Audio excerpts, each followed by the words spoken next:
Debt. The very word sends shivers down most people's spines. To them, debt means risk, danger, disaster. They see credit card statements, hear student loan horror stories, and think, nope, not for me. I'll stick to cash. But here's the thing. That kind of thinking will keep you stuck in the rat race. You see, the ultra-wealthy, the ones building empires, they think about debt differently. They don't see it as a burden, but as a tool, a lever to magnify their wealth. Warren Buffett, one of the richest men alive, built his empire using debt. Real estate moguls leverage debt to acquire properties worth millions. Even Apple, sitting on a mountain of cash, uses debt strategically. So if the wealthiest people in the world aren't afraid to use debt, why should you be? In this video, we're diving deep into the hidden power of debt. We'll uncover the strategies billionaires use to leverage debt to their advantage, and how you can too. Think of debt like fire. Mishandled, it can burn down your financial house, leaving you in ruins. But controlled and harnessed correctly, fire can power engines, forge steel, and light up the world. Debt is the same way. It's not inherently good or bad. It's all about how you use it. The poor, unfortunately, often fall into the trap of using debt for consumption. They rack up credit card bills buying things they can't afford, digging themselves deeper into a hole. The wealthy, on the other hand, use debt strategically. They understand that debt can be a powerful tool for building wealth when used to acquire income-producing assets. They borrow money to invest in businesses, real estate, and other ventures that generate cash flow. This is the fundamental difference. Are you using debt to buy things that lose value the moment you own them? Or are you using it to acquire assets that put money back in your pocket? That's the key question. We've all seen the dark side of debt. The friend who's drowning in credit card debt after a shopping spree. The family forced to foreclose on their home after taking on too much mortgage debt. These are the cautionary tales that make us wary of borrowing. And for good reason. High-interest debt like payday loans or those tempting store credit cards can quickly spiral out of control. These are classic examples of bad debt borrowing to buy things that lose value over time, leaving you worse off financially. This type of debt offers no leverage, no return on investment, just a shrinking bank account and mounting stress. It's the financial equivalent of quicksand. The more you struggle, the deeper you sink. But here's the crucial distinction. Not all debt is created equal. Just as there's bad debt, there's also good debt. And understanding the difference is crucial to building wealth. Alright, let's dive into the real world and see how the big players, the empires, use debt to their advantage. And who better to start with than Amazon? Jeff Bezos, the mastermind behind Amazon, understood the power of leverage early on. He wasn't afraid to take on billions in debt and investor capital to fuel Amazon's growth. See, while his competitors were playing it safe, Bezos was playing chess, using debt to outmaneuver and outbuild them.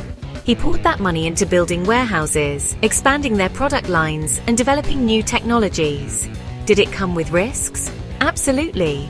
But Bezos was betting on the long game, and that risk tolerance, fueled by strategic debt, is a major reason why Amazon dominates e-commerce today.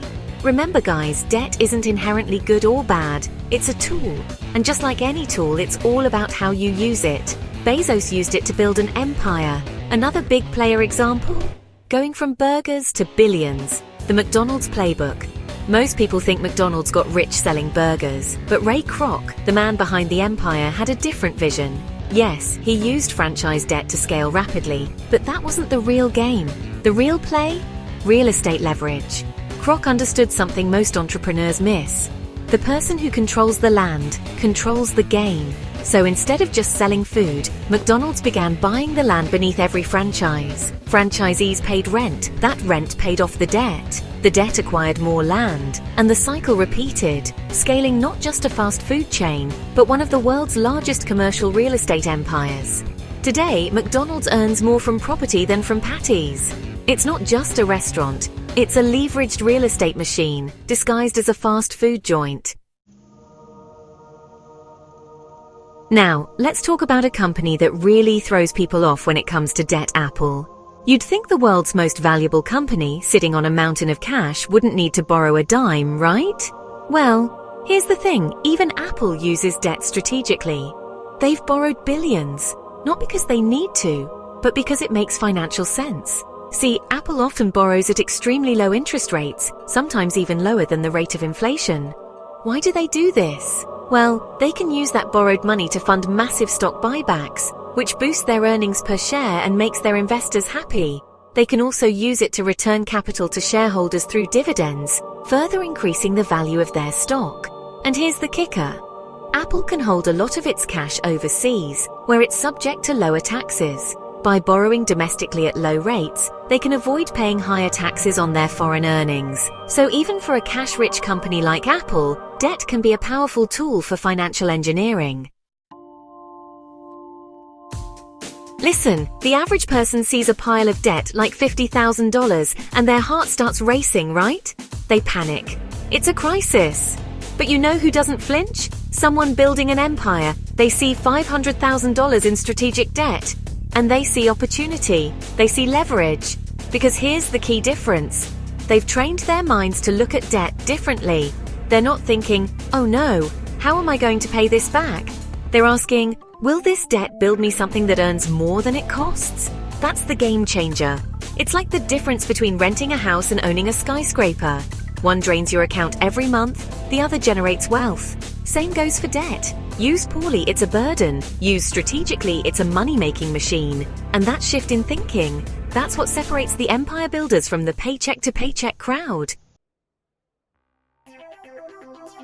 All right, ready to build your own debt strategy? I'm talking about a plan so clear, so powerful, that debt becomes your ally, not your enemy. Step 1. We gotta audit your current situation. Pull out all your statements, credit cards, loans, everything. Now divide them into 2 piles. Wealth builders and wealth drainers. Are you paying 20% interest on a credit card for clothes that are already out of style? That's a drainer. Did you take a loan to invest in a rental property that generates positive cash flow? That's a builder. This isn't about judgment, guys. It's about awareness. You can't fix what you don't acknowledge. Once you've got your piles, it's time to make a change.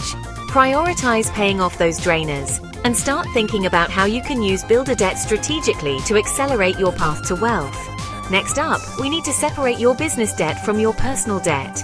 Listen, these two should never ever mix. Why? Because it muddies the waters. You need clarity to make smart decisions. And speaking of smart, let's get you educated. You need to learn the language of leverage. Pick up books like Rich Dad, Poor Dad by Robert Kiyosaki, The Psychology of Money by Morgan Housel, and Beating the Street by Peter Lynch. These books will teach you how to think about money differently, how to spot opportunities, and how to leverage debt to your advantage. Trust me, knowledge is power, and in the world of finance, it's the key to unlocking massive wealth. If you are interested in Book Insights videos, drop books, please, in the comments and we will start working on it. Here's the thing about debt. It's not inherently good or bad. It's a tool. It's an amplifier.